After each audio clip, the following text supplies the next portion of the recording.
So, to start the interview, can you please say your name, the date, and where you're from?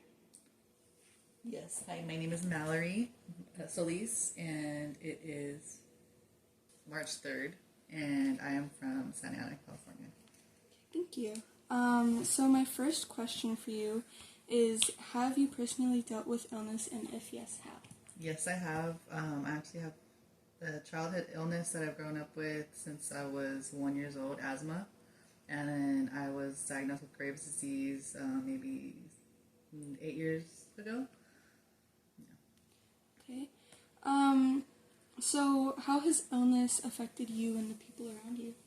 So with asthma, I would say that it's been more of an impact on me. When I was little, I was hospitalized like weeks at a time, almost every year until I was multiple times a year until I was 8 or 9 years old. Missed a lot of school. My mom would have to miss a lot of work. It was just really hard to live like a normal child. I couldn't run and all that. So, and even in my adulthood, it still affects me. I'm not hospitalized anymore, but I can't do I have to be aware of even walking sometimes, the weather. I have to consider a lot of different factors as opposed to just getting up and going. Mm-hmm. Yeah. Now, with the COVID-19 pandemic, how did that affect you? Since COVID did impact the breathing, I was really scared at first to, I got vaccinated and I just wanted to make sure I didn't contract that because I heard it was worse for anybody with respiratory diseases. So I was just really nervous about that, but luckily it didn't affect me. But I just had to be more careful and just be more aware and consider that factor. Mm-hmm. Yeah, and were there any hardships that you had to overcome because of the pandemic? Mainly, I don't think it had to do with the health, mainly financially. I think that took a big toll on it.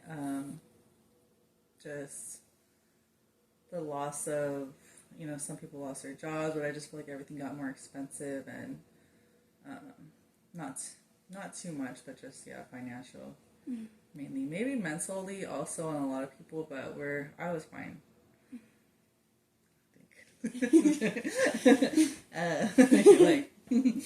Yeah. Yeah, so now to kind of take a different turn, what are your thoughts about the stigma or the bad reputation against illness and disability? There's a huge, I see a lot of ableism out there. When I was growing up, especially in PE classes, coaches would be like, you can run. I don't understand why this guy has asthma, but he's running, and every asthma has a different trigger. So mine was exercise or excess, anything too hard. Some people would be allergies so a lot of it was you can do it, you're just being lazy. And I had to grow up hearing that since I was a little kid. In 7th grade, I almost died. The vice principal had to run out with my inhaler because they wouldn't not let me exercise one day. And yeah, it was just, I feel like people don't understand that it's real. It's not just oh, I can't run, I don't want to run, I just really can't. And then there's other times when people are like, oh, you're lucky, you don't have to run. No, I'd rather breathe, fine. But I think that's, people just don't understand and they take that route. There's not a lot of education about disabilities or illnesses. Mm-hmm. Definitely. Yeah. So, with your experiences that you just talked about, have you ever, in any other time, personally seen or heard people talking about illness in a negative way, or someone with higher influence in the public using their platform to spread any negativity? I've seen it, maybe not too much about asthma, but I've definitely seen people, either if it's a joke or, publicly like that, I've seen definite jokes about things that I think if they just spun it differently, it wouldn't be, so negative. But again, with asthma, it was mainly people that had power in situations that I noticed could have used it could use their power to be more positive and thoughtful instead of, just putting that, how do you say, like that perspective out there. Mm-hmm. Yeah, not too much of the public, but just like teachers and bosses or whatnot. Yeah. Right.